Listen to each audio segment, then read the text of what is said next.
या अगोदरच्या दोन्ही व्हिडिओमध्ये मी मार्गशीर्ष गुरुवारची व्रतकथा सांगितलेली आहे आणि मार्गशीर्ष महिन्यात तुम्ही गुरुवार सोडून अन्य 9 प्रकारचे व्रत पण करू शकतात या विषयी पण मार्गदर्शन केलेलं आहे। पण हा व्हिडिओ त्या महिलांसाठी आहे, त्या कुमारिकांसाठी आहे ज्यांना मार्गशीर्ष गुरुवारचे उपवास पकडायचे आहे। तर त्याची योग्य मांडणी कशी, पूजा विधी कसा, तर हे सर्व ह्या व्हिडिओमध्ये तुम्हाला मी सांगणार आहे। मराठी वर्षामधील 9वा महिना म्हणजे मार्गशीर्ष।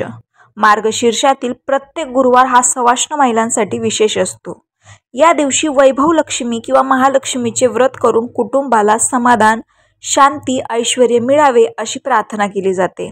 या व्रताच्या दिवशी वैभव लक्ष्मी घटस्थापना करून शास्त्रोक्त पूजा केली जाते। तर शेवटच्या गुरुवारी व्रताचे उद्यापन केले जाते। याचे नियम आणि पूजा पद्धत आपण जाणून घेऊया। मनातील सर्व इच्छा पूर्ण करण्याच्या हेतूने श्री महालक्ष्मी व्रत करण्याची पद्धत आहे।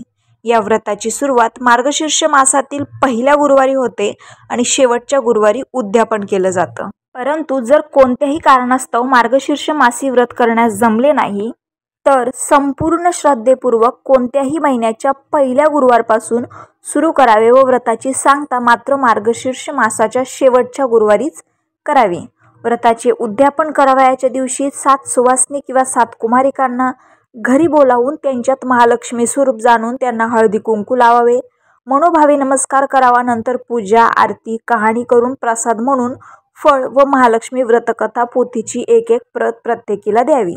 पुरुष हे व्रत करत असतील तर त्यांनी स्त्री किंवा कुमारिकांच्या हातावर हळदी कुंकू वाहावे आणि त्यांना महालक्ष्मी स्वरूप जाणून मनोभावे नमस्कार करावा। शक्य असल्यास ब्राह्मणाला शिधावस्त्र आणि दक्षिणा देऊन त्यांच्याकडून आशीर्वाद घ्यावा। सायंकाळी गायीची पूजा करून गोग्रास द्यावा।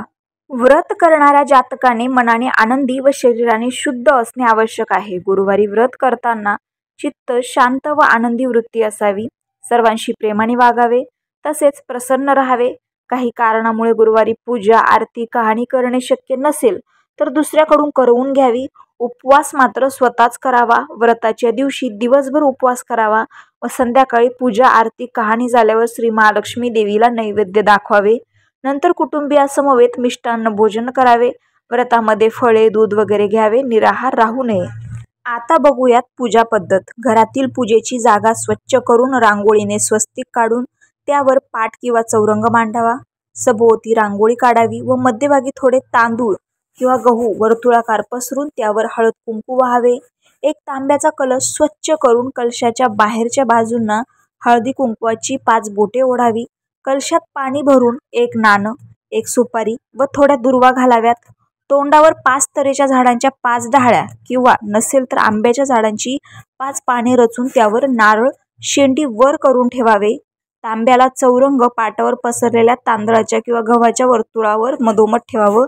काही पण चालेल, तांदूळ असेल तर तांदूळ, गहू असेल तर गहू। श्री महालक्ष्मी देवीचं चित्र किंवा मूर्ती किंवा स्फटिक श्रीयंत्र असल्याचं चित्र न ठेवता त्याची स्थापना करावी। त्यासमोर विडा, खारीक, बदाम व इतर फळे, खडीसाखर किंवा गूळ ठेवून जवळ गणेश रूपी सुपारी मांडावी। त्याजवळच 1 नाणं ठेवावं। हे नाणं उद्यापनापर्यंत पूजनास घ्यावयाचं व उद्यापनानंतर तिजोरीत किंवा कपाटात सांभाळून ठेवावं। म्हणजे पूजा व्यतिरिक्त 1 नाणं ठेवायचे। पूजेची संपूर्ण मांडणी केल्यानंतर स्वतः आचमन करून, आचमन म्हणजे असं फुलपात्रात कपात पाणी घेऊन ते पडीने असं सभोवताली सोडायचं आणि श्री महालक्ष्मी मातेची पंचोपचार पूजा करावी। पंचोपचार म्हणजे हेच हळद, कुंकू, अक्षता, फूल वगैरे, अगरबत्ती, धूप दाखवायची म्हणजेच पंचोपचार पूजा। नैवेद्यासाठी केळी तसेच इतर फळे ठेवावी। शक्यतो जमलं तर 5 प्रकारची 5 फळे ठेवायची। बाजारात सध्या सगळीकडे मिळून जातात। एका वाटीत दूध नक्की ठेवावं।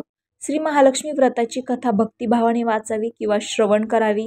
नैवेद्य दाखवल्यावर श्री महालक्ष्मी देवीसमोर हात जोडून बसावे व श्री महालक्ष्मी नमनाष्टक म्हणावे। आपल्या मनातील इच्छा देवीला प्रार्थना करताना सांगावी। मग आरती करावी। संध्याकाळी श्री महालक्ष्मी देवीची परत पंचोपचार पूजा करून गोड पदार्थांचा नैवेद्य अर्पित करावा। गायीसाठी वेगळ्याने नैवेद्य काढून सर्व कुटुंबियासह आनंदाने प्रसादासह ते भोजन करावे।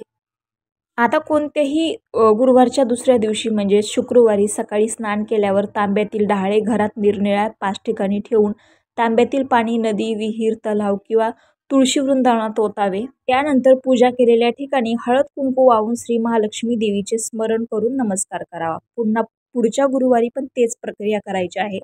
तर अशी होती पूजेची मांडणी. नसेल समजलं तर तुम्ही पुन्हा एकदा व्हिडिओ बघा. रामकृष्ण हरी.